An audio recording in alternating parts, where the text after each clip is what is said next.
अस्सलामुअलैकुम नाजरीन, ये वीडियो बड़ी मुश्किल से मुझे मिली है। इसमें अरशद शरीफ ने इमरान खान के सारे पोल खोले। पीटीआई और इमरान खान को कौन कौन फंडिंग करता रहा, ये सब अरशद शरीफ ने अपने प्रोग्राम में बताया था। मेरी वीडियो बनाने का मकसद किसी की दिल आज़ारी करना नहीं, मैं सिर्फ इतना बताना चाहता हूँ कि सियासतदान सब अपनी कुर्सी के लिए लड़ाई करते हैं। अगर अब कहें कि इमरान खान दूसरे सियासतदानों से बेहतर है तो सवाल ही पैदा नहीं होता।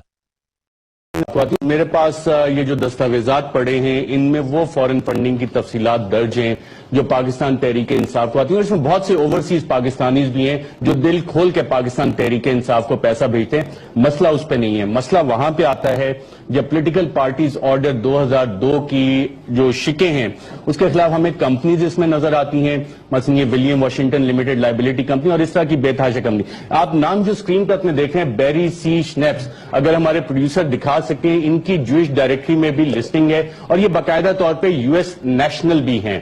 और इसके साथ साथ इसी के अगले सफे पे हम देखते हैं इंदर दोसांझ, ये आप देख सकते हैं ज्यूइश रेफरल सर्विस, वहां पे ये वकालत भी करते हैं और इनका नाम बाकायदा तौर पे वहां पे लिस्टेड है। यूएस सिटीजन भी हैं, लॉ ऑफिस भी चलाते हैं वहां पे।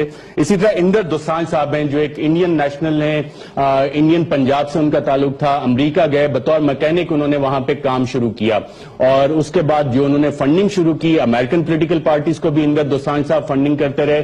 और जो पीटीआई की फंडिंग लिस्ट है इसमें इनका भी नाम वहां पे आ रहा है। इसके साथ साथ जो आर्टिकल्स ऑफ एसोसिएशन हम देखते हैं एलएलसी के, उसमें हमें 3-4 ऐसे लोग नजर आते हैं जो बाकायदा तौर पे यूएस नेशनल्स हैं। ओवरसीज पाकिस्तानीज की फंडिंग की लिस्ट भी इसमें मौजूद है जो कि मुख्तलिफ दुनिया के ममालिक से पाकिस्तान तहरीक इंसाफ को फंड्स भेजते हैं। मेरे पास ये जो दस्तावेजात पड़े हैं इनमें वो फॉरेन फंडिंग की